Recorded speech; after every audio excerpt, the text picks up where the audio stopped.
పంచాంగ శ్రవణం చేయడం ఎందుకు అంటే దాని పేరే పంచాంగము.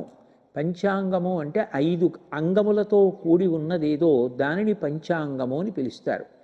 తిథి, వారము, కరణము, యోగము, నక్షత్రము ఈ 5టిని చెప్తుంది కాబట్టి దానికి పంచాంగం అని పేరు.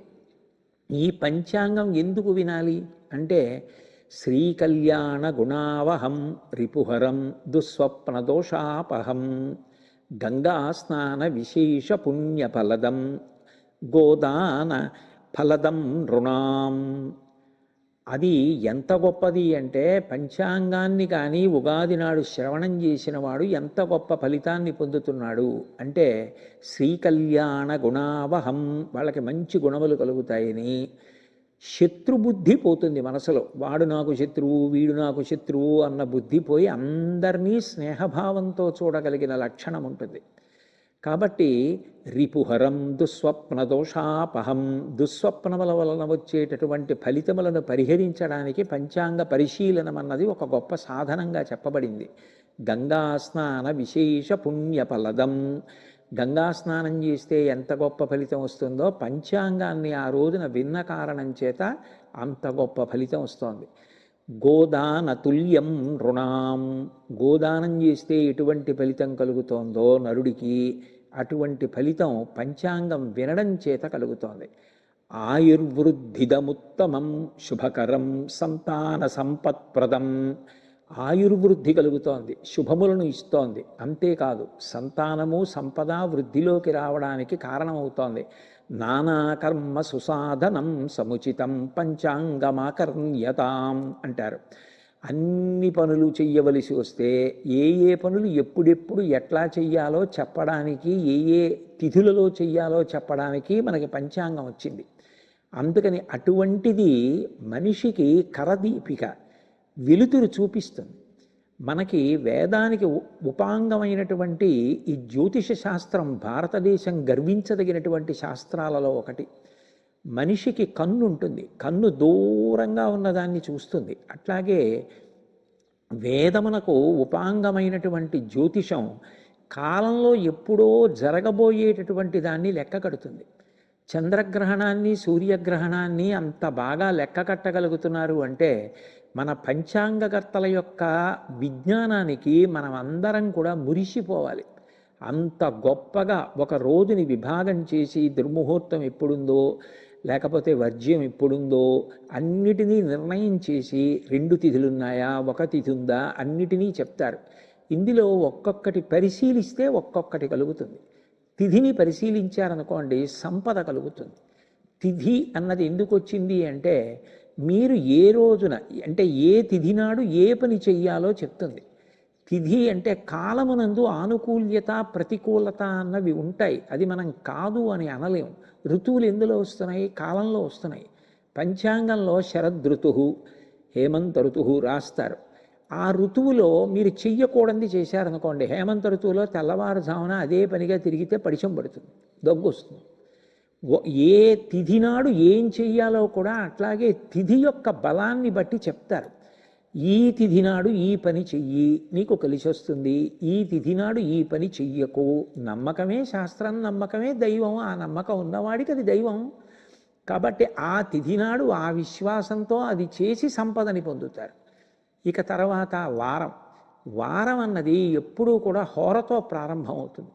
ఏ హోరతో ప్రారంభమైందో దానిని బట్టి వారానికి ఆ పేరు వస్తుంది. ఉదాహరణకి శనిహోరతో ప్రారంభమైందనుకోండి, ఆ రోజు శనివారం. కుజహోరతో ప్రారంభమైందనుకోండి, మంగళవారం. ఆ హోరా చక్రం తిరుగుతున్నప్పుడు సూర్యోదయానికి ఖచ్చితంగా ఆ హోర వచ్చేస్తుంది. వచ్చేసిన కారణం చేత ఆ వారం ఆ హోర పేరు మీద పిలువబడుతుంటుంది. కుజహోర ఉంది కాబట్టి మంగళవారం, బుధహోర ఉంది కాబట్టి బుధవారం, శుక్రహోర ఉంది కాబట్టి శుక్రవారం, గురుహోర ఉంది కాబట్టి గురువారం, సూర్యహోర ఉంటే ఆదివారం. ఇలా ఏ హోరతో సూర్యోదయం అయిందో ఆ రోజు ప్రారంభమైంది కాబట్టి ఆ హోర చేత ఆ వారం నిర్ణయింపబడుతుంది. అది ఎంత గొప్ప గణితం అంటే ప్రతి వారం సూర్యోదయం ఆ హోరలోనే మొదలవుతుంది, ఇంకా అందులో తేడా ఉండదు. ఆ హోర ఏం చేస్తుంది అంటే ఆపద అనేటటువంటి సముద్రాన్ని దాటించడానికి అది పడవ లాంటిది. అందుకని వారాన్ని బాగా పరిశీలించడం మీకు అలవాటు అయిందనుకోండి, ఆ వారం ఆ హోర ఏ హోర ప్రారంభమైంది, ఆ హోరకి ఉండే లక్షణాలు ఎటువంటివి, ఆ హోర తర్వాత ఏ హోర వస్తోంది, ఏ హోరలో ఏ పని చెయ్యొచ్చు, దీని మీద కొంత పరిజ్ఞానాన్ని పెంచుకున్నాడు అనుకోండి, ఆపద దాటుతాడు. దాని వలన ఆయుర్దాయము నిలబడుతుంది. అట్లాగే నక్షత్ర పరిశీలన. మనకి 27 నక్షత్రాలు ఉన్నాయి. ఈ 27 నక్షత్రాల్ని పరిశీలిస్తే ఒక్కొక్క నక్షత్రానికి ఒక్కొక్క స్వభావం ఉంటుంది. అందుకే నిజానికి జననమైన మరణమైన నక్షత్రాన్ని ప్రధానంగా చేసుకుంటారు. మీరు చూడండి, పూజ చేస్తే 108 నామాలతో పూజ చేస్తారు. ఏం 109 ఉండకూడదా, 96 ఉండకూడదా, 76 ఉండకూడదా భగవంతుడికి? 108 నామాలే ఎందుకు ఉండాలి అంటే 27 నక్షత్రాలు, ఒక్కొక్క నక్షత్రానికి 4 పాదాలు, 27 × 4 108. ఈ 108 పాదములలోనే సమస్త జగత్తు ఏర్పడుతోంది. అది కొబ్బరి చెట్టు అవనివ్వండి, కుక్క పిల్ల అవనివ్వండి, పనస చెట్టు అవనివ్వండి, పందిపిల్ల అవనివ్వండి, ఆ నక్షత్రంలో పుడుతుంది. నక్షత్రాన్ని ప్రధానం చేసి జాతకర్మ చేస్తారు. అలాగే మరణించినప్పుడు కూడా నక్షత్రాన్ని ప్రధానంగా చూస్తారు. ఆ నక్షత్రాలకి స్వభావం ఉంటుంది, ఆ స్వభావాన్ని చూస్తారు. మీరు రామాయణాన్ని పరిశీలిస్తే అందులో ఎన్ని చోట్ల ఆ నక్షత్రం యొక్క అధిదైవతం వీటన్నింటి గురించిన ప్రస్తావన కనపడుతుంది. అటువంటి నక్షత్ర పరిశీలనం చేత పాపము నశిస్తుంది అని. అట్లాగే యోగములు ఉంటాయి. యోగములు 11 యోగములు. ఈ 11 యోగములను పరిశీలించి ఆ కాలమునందు చెయ్యవలసినవి చేసి చెయ్యకూడనివి విడిచిపెడితే రోగము నశిస్తుంది అని. కరణములు నక్షత్రములలాగే 27 ఉంటాయి. ఈ 27 కరణములను పరిశీలించడం వచ్చిందనుకోండి, దాని చేత విజయం కలుగుతుంది కార్యాల్లో. అందుకే మనిషికి చేతితో దీపం పట్టుకుంటే చీకటిలో వెళ్ళడం ఎంత తేలికవుతుందో, పంచాంగాన్ని పట్టుకోవడం, ప్రతిరోజు పంచాంగాన్ని పరిశీలించి కార్యక్రమాల్ని నిర్ణయించుకోవడం అంత ఉపయుక్తం.